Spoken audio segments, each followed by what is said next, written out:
The rhythmic, ceaseless breathing of the ocean was the first language I ever learned. It was a language of power, of ancient secrets whispered into the shores of our secluded community.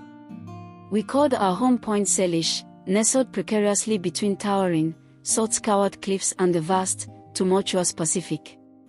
Here, the land gave way to the water, not in a gentle slope of sand but in a dramatic, definitive line, as if the earth itself had decided to end its quarrel with the sea. For 22 years, my world was defined by the relentless surge and retreat of the tide, by the ethereal mist that perpetually clung to the air, and by the visceral understanding that the ocean was not merely a body of water but the lifeblood of everything we were, everything we had ever been, and everything we hoped to remain. Our knowledge was not written in books, nor was it recorded in the cold, precise data of modern charts. It was a living, breathing thing, etched into the rough grain of a fishing canoe, woven into the intricate knots of a net, and passed from father to son for as long as anyone in Point Salish could remember. It was a sacred, unwritten codex, a quiet, profound understanding of the deep that transcended mere fact. Our fishing was not a profession, it was a deeply ritualized covenant with the unpredictable blue expanse. Every cast of the net, every prayer murmured into the wind before setting out, every deliberate, slow pull of the oar was a testament to our reverence. The sea provided, and in return, we offered our respect, our humility, and our promise to take only what she freely gave. My earliest memory isn't of a nursery rhyme or a toy. It is the rhythmic, almost meditative scraping sound of my grandfather repairing the hull of the Ghanian, our ancestral canoe carved from ancient teak. The sound was a symphony of devotion, the gentle rasp of sandpaper against wormwood, the soft tap of a hammer on a nail, and the low hum of his voice as he spoke to the boat as if it were a living thing. The Ghanian was not just a vessel, it was the physical embodiment of our lineage, a silent partner in our dance with the ocean. Her hull, weathered and scarred from 100 storms, held the weight of our history, and the intricate, hand-carved prow was a permanent, unwavering prayer of thanks. My grandfather possessed a kind of quiet majesty, a strength that was not loud or boastful but as immovable as the granite cliffs. His movements were precise, guided not by conscious thought but by generations of inherited wisdom stored in the sinew and bone of his hands. He smelled of salt, fish, and old wood, a scent that was a comfort and a promise. He taught me the sacred, unwritten laws. The first law was to take only what you need. It was a principle of elegant sufficiency, a rejection of greed. He would explain that the ocean was a generous and powerful entity, but it was not infinite. He taught me to read the water not for what it could give me, but for what it was willing to share. This meant knowing when a school of fish was too small, understanding when a tide was too powerful to challenge, and trusting that the cycles of nature would always, in the end, provide. The second law was to honor the cycle of the season. He would say that the sea had a rhythm, a pulse that we had to feel in our own veins. We knew when the mackerel would run in the late spring, when the salmon would return to the river's mouth, and when the deep waters would hold the tuna. It was an unspoken calendar, governed by the moon's pull and the sun's position. This reverence for the seasonal cycle meant that we knew when to fish and, more importantly, when to rest and allow the ocean to replenish its bounty. We were partners with the sea, not its masters.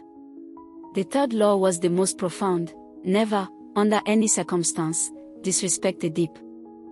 The ocean, he would tell me, was a place of immense power and unpredictable fury. It could be as calm and welcoming as a mill pond one moment and as merciless as a grinding stone the next.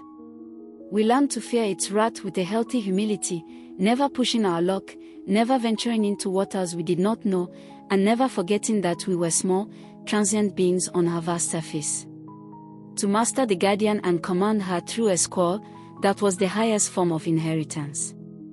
That was the destiny that I was born to claim. My apprenticeship was not in a classroom but in the visceral reality of the sea. I learned to read the sky for impending storms, to feel the subtle shift in the current against the boat's hull, and to listen to the language of the gulls, whose cries could tell you everything from the location of a hidden reef to the presence of a thriving school of fish. My life was a tapestry woven from these truths. The long days spent on the water were punctuated by the simple, beautiful tasks of maintaining our existence. We mended nets on the shore, our fingers moving with a practiced, almost subconscious rhythm. We would gather around the hearth on cold, misty evenings, the air thick with the scent of pine smoke and salt, listening to the elders recount stories of legendary catches and near disasters, their voices as full of the sea's power as a breaking wave. The community was small and insular, and our lives were bound together by the shared certainty that our way of life was not just valid but sacred. There was a sense of profound belonging, a deep-seated security in knowing your place in the world. I was not just Elias, I was the grandson of the great fisherman, the heir to the Ghanian, and the next link in an unbroken chain that stretched back generations. I remember my grandfather's hands most of all. They were rough and calloused, a map of his life's work, but they were also capable of an incredible gentleness. He would mend a torn net with the delicate precision of a surgeon and then, moments later, would hoist a 300-pound catch from the water with a single, powerful heave. He was the chief keeper of our most sacred way of life, and in his every action, he embodied the deep, abiding truth of our existence. He taught me how to feel the pull of the line, to know when a fish was on the hook not by sight but by the subtle, electric vibration that traveled up the rope and into my hands. It was a language without words, a direct connection to the natural world. The responsibility felt immense, but it was not a burden. It was a profound honor.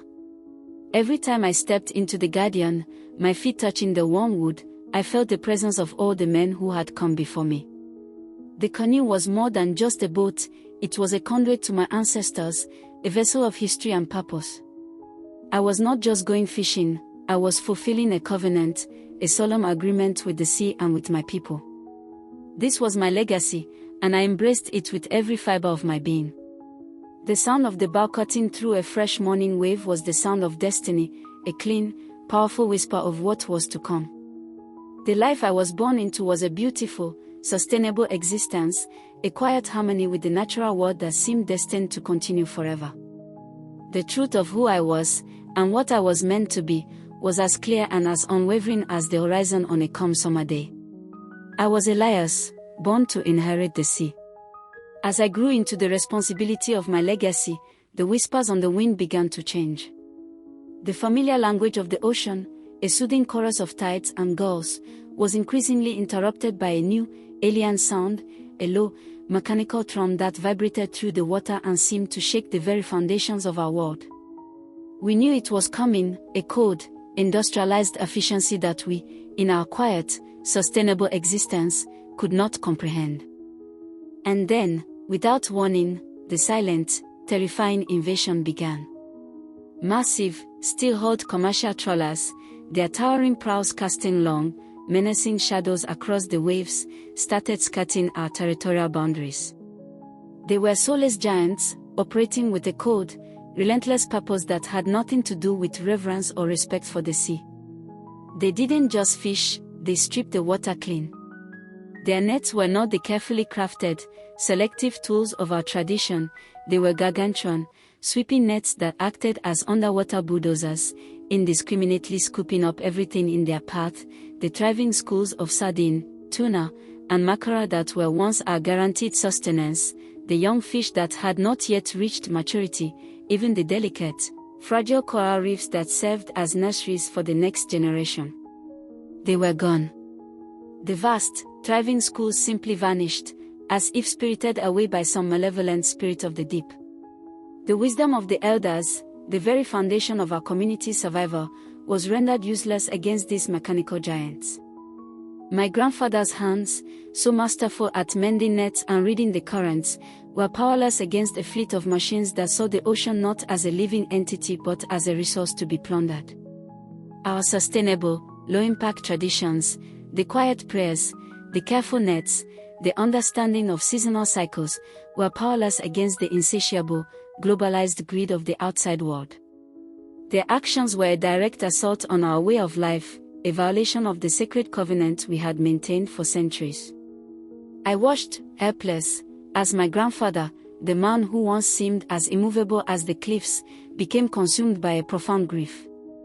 He would return from the sea with empty nets, the hull of the Guardian dry and unused, his face a roadmap of despair. The lines etched around his eyes deepened, not with the wisdom of age, but with the hollow weight of defeat. His once powerful hands, now idle, trembled with a silent rage. He had a lifetime of knowledge, but it was knowledge for a world that no longer existed.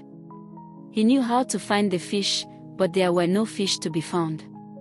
The ancient life, our beautiful, sustainable existence, was no longer a legacy. It had become a slow, painful surrender to obsolescence. The community, once bound together by the shared certainty of our purpose, began to unravel. People, desperate and hungry, risked their lives venturing dangerously far into unpredictable, deep waters, all for a meager catch that barely covered the cost of fuel. The harmony was shattered, replaced by a low hum of anxiety and fear. It was a famine in the midst of plenty, a death by 1,000 cuts. The sea, once our benevolent provider, had become a graveyard, haunted by the memory of what was lost. Our heritage, once a source of pride, was now a source of deep, unyielding pain. This wasn't a natural disaster, this was an engineered destruction, a cold, calculated dismantling of everything we were. The heart of our community was failing, and I, the one born to protect it, felt utterly, completely helpless. I watched, utterly helpless, as my grandfather, the man who once seemed as immovable as the cliffs themselves, became consumed by a profound grief. It was a silent sorrow that settled over him, a heavy shroud that extinguished the fierce light in his eyes. He no longer spent his mornings in the meditative repair of the Guardian. The ancestral canoe sat dry and unused on the shore, its hull silent and its purpose rendered obsolete. He would still walk down to the water's edge at dawn, a deeply ingrained ritual, but he would return moments later, his hands empty, his face a roadmap of despair. The lines etched around his eyes deepened, not with the wisdom of age but with the hollow weight of defeat. His once powerful hands, now idle and trembling, were a testament to a lifetime of knowledge that had become useless. He had a lifetime of wisdom, but it was wisdom for a world that no longer existed. The ancient life, our beautiful, sustainable existence, was no longer a legacy. It had become a slow, painful surrender to obsolescence.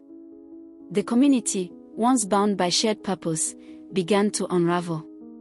People, desperate and hungry, risked their lives venturing dangerously far into unpredictable, deep waters, a direct violation of our third and most sacred law.